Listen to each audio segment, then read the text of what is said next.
Bismillahirrahmanirrahim.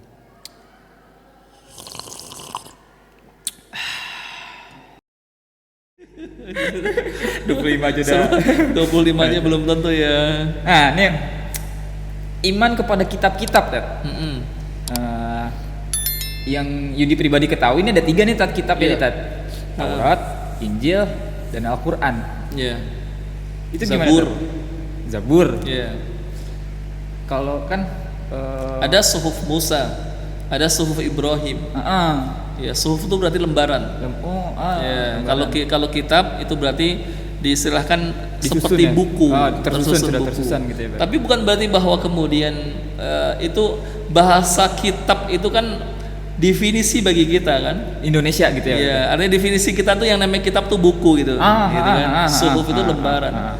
Ya, sementara kalau diturunkan kepada Rasul itu kan nggak berupa kitab kan? Nggak langsung jadi kitab ya. Artinya nggak, kalau menurut kita, kalau menurut definisi kita ya, kitab itu buku. Sebuah ya. buku berbentuk Sebuah buku, berbentuk ya, buku, berwujud buku. Ya, yang turunkan tadarrujan kepada Rasul itu kan bertahap dan tidak disodorkan buku begini kan, Iya, tetapi iya. langsung Iqra. Iqra sendiri ada yang menyebutkan orang memberikan perintah Iqra itu kan bacalah. Berarti kan harus ada media gitu kan. Kadang-kadang ada yang mengartikan bahwa Iqra itu ada media nih. Ini ada tulisan kan? Nah, coba baca. Ya, padahal yang namanya Iqra itu para ulama menyebutkan kata Iqra itu tidak kemudian harus berbentuknya adalah media. Tidak berwujud gitu maksudnya. Tidak berwujud. Ya, contoh misalnya, ya saya katakan Iqra. Lihat, maksudnya baca alam semesta ini. Itu juga maknanya Iqra. Makanya Iqra bismi rabbikal ladzi khalaq. Ya. Jadi lebih kepada apa yang Allah Subhanahu wa taala ciptakan. Allah Tuhan kalian yang telah menciptakan. Ya, maka bacalah dengan menyebut ya Tuhanmu yang telah menciptakan. Menciptakan apa? Makhluk.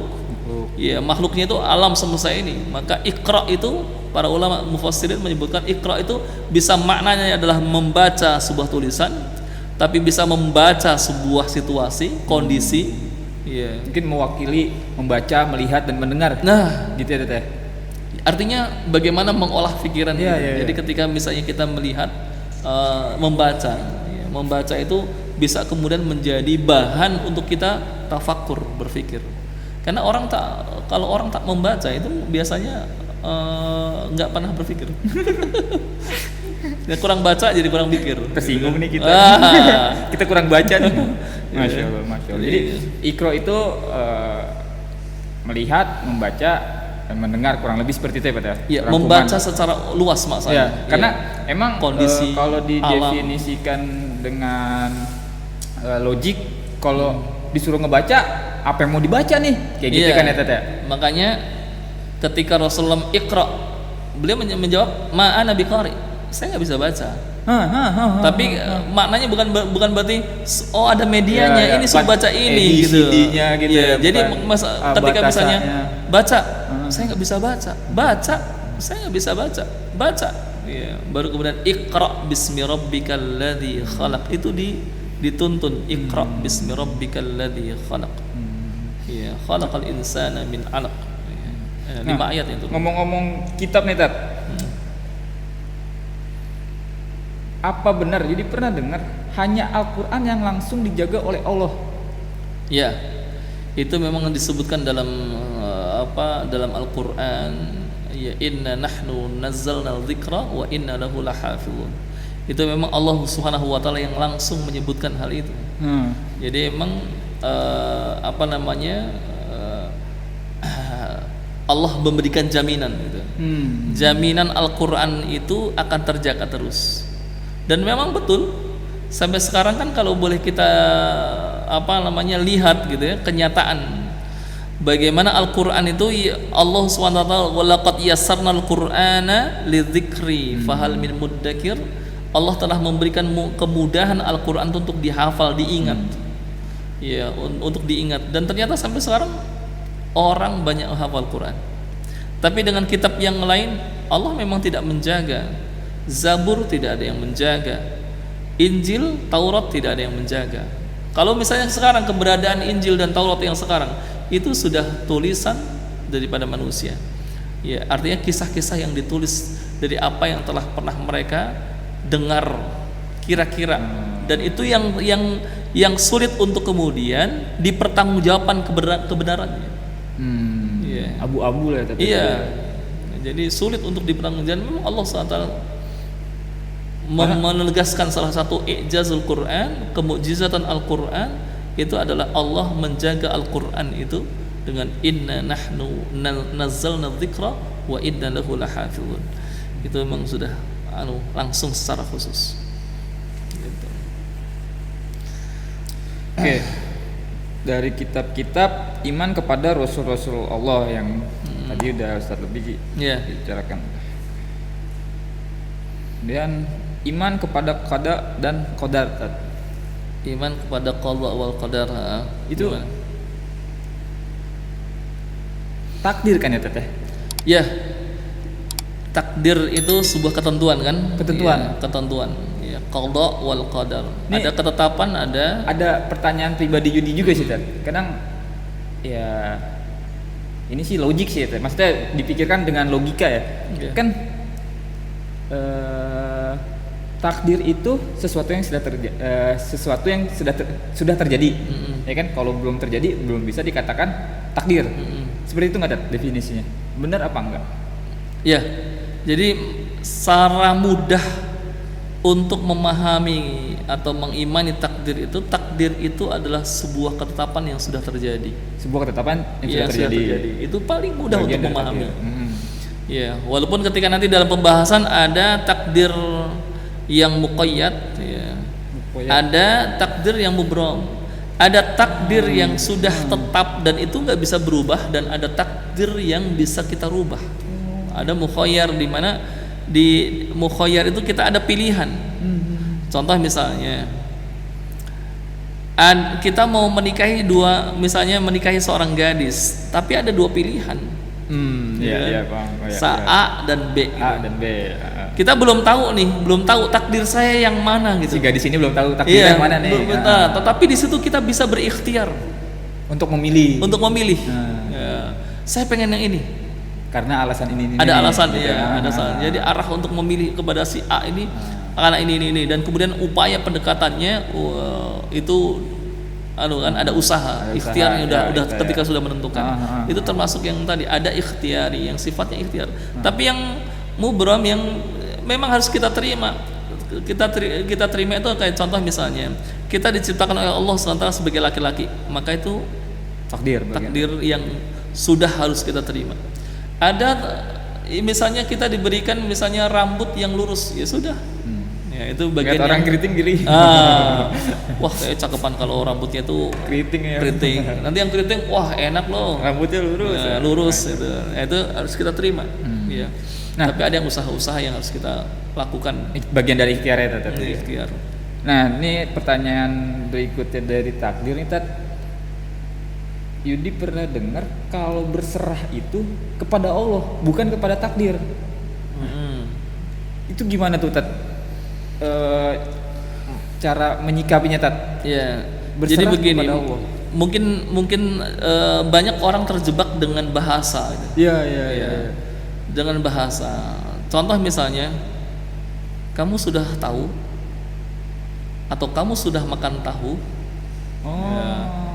Kan kadang-kadang bahasa itu kan gini, artinya ketika kita misalnya menyebutkan kalimat takdir, ketika kita sudah kokoh dalam keimanan kepada takdir, bahwa takdir itu adalah bagian ketentuan Allah Subhanahu wa taala.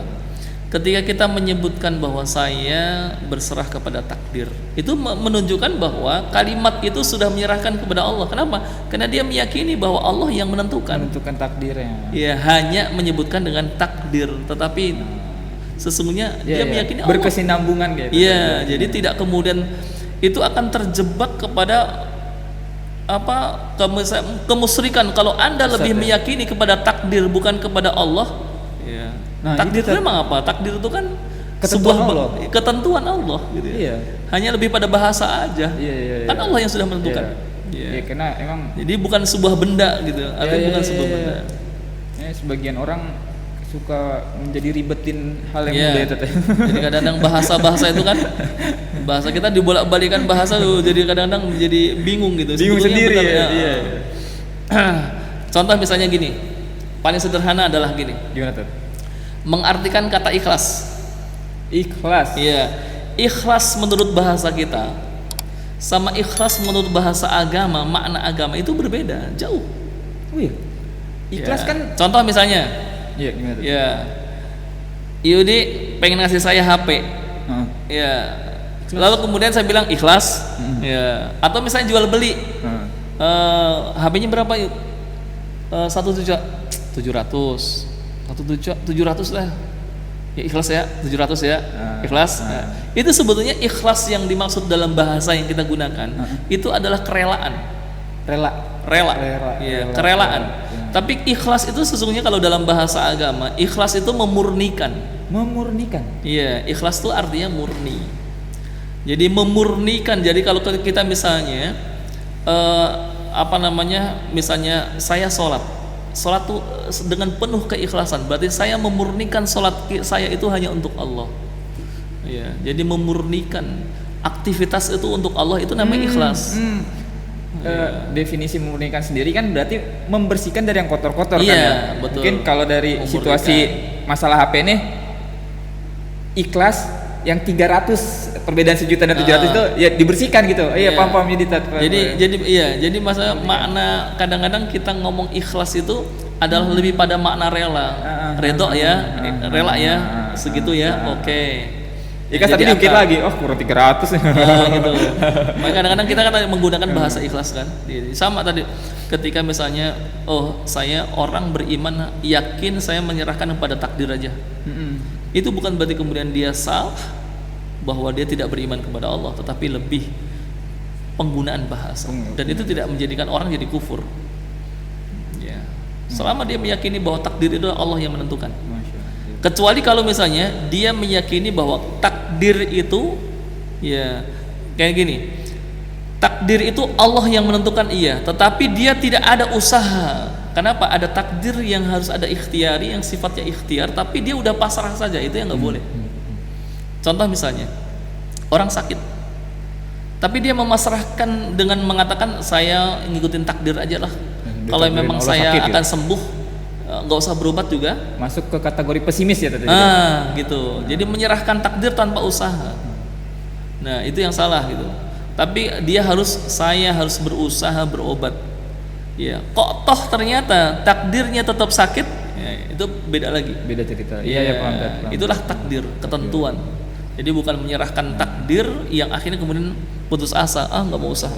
Pesimis jadi Itu jadinya. itu nggak boleh. Nah, ngomong-ngomong dari ikhtiar nih Tat, doa tuh bagian dari ikhtiar bukan Tat? Ikhtiar itu kan bentuknya begini. Kalau sifatnya ikhtiar itu adalah ada aksi secara ada perbuatan ya? ada perbuatan. Artinya perbuatannya sifatnya fisik yang nyatanya ada usaha. Wujud ya. Iya, ada usaha. Kalau doa itu merupakan bagian bagian hubungan ketika dia menyerahkan bahwa apa yang sedang saya ikhtiarkan ini ya Allah, saya serahkan ketentuannya kepada Engkau. Nah, itulah yang kemudian tadi ada pendamping yang kemudian saling melengkapi. Ikhtiar secara usaha fisiknya kita udah ada, tetapi kemudian menyerahkan diri secara batin, secara lisan kepada Allah.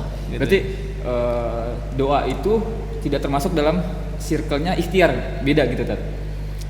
Sebetulnya ya antara ikhtiar itu gimana ya, nggak bisa kemudian ini memisahkan gitu ya, antara usaha dengan keyakinan. Jadi bagian usaha dengan ikhtiar itu udah kayak menyatu gitu, jadi kayak ngerat gitu sebetulnya. Jadi bukan Anda jangan cuma ikhtiar doang dong gitu. Nggak doa ya, tapi ya tadi ketawakalan kan lebih kepada, memang sifat ikhtiari itu adalah lebih kepada fisik, wujud ya. Memang lebih identik kepada sana. Iya. Kalau orang kerja ya macul, kerja maculnya itu ikhtiarnya gitu kan. Tapi sesungguhnya dalam waktu yang bersamaan dalam ikhtiar itu juga harus dia mengkaitkan hatinya, meyakini bahwa apa yang dia usahakan itu ada ketentuan Allah. Berarti dalam hatinya berdoa supaya kerjaannya jadi maksimal gitu. Betul. Ya. Gitu, jadi kerjaannya biar maksimal. Kemudian kalau misalnya maksimal. petani dia Allah yang akan menumbuhkan Iya. apa yang sudah dia tanam gitu. Kan gitu. Masya Allah, alhamdulillah. Dan untuk yang terakhir, Tad, Oh, iman iya. kepada hari kiamat. Iman kepada hari kiamat. Sebetulnya hari kiamat dulu, yang kelima nanti takdir ke keenam Maaf, ya. salah ya, Tad. Tapi nggak apa-apa. Iman kepada hari kiamat.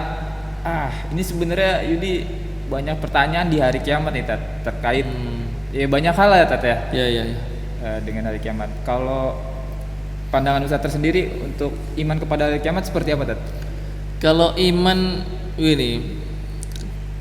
kepada hari kiamat tuh merupakan bagian satu ini. Kalau dalam Quran tuh bisa dikatakan al-imanu billahi wal yaumil akhir itu sering diiringkan.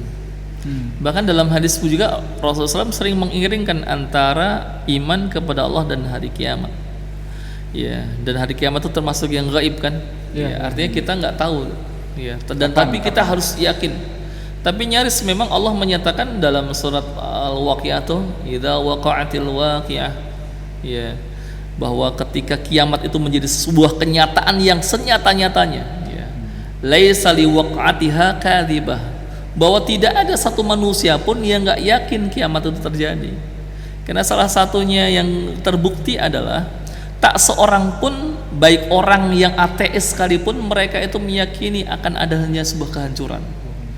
Iya, salah satu bukti kehancuran yang selalu ada di hadapan mata mereka apa? Kematian salah seorang manusia di antara mereka. Itu artinya bahwa kita ini fana. Ya. Jadi kalau misalnya manusia itu fana, dunia ini fana, artinya sesuatu yang memang nggak abadi gitu ya. Ya, sehingga semua orang gitu, makanya Allah SWT laisa liwaqa'atiha kadibah. Nggak ada satupun yang nggak percaya, pasti ya meyakini semuanya akan ada kiamat gitu.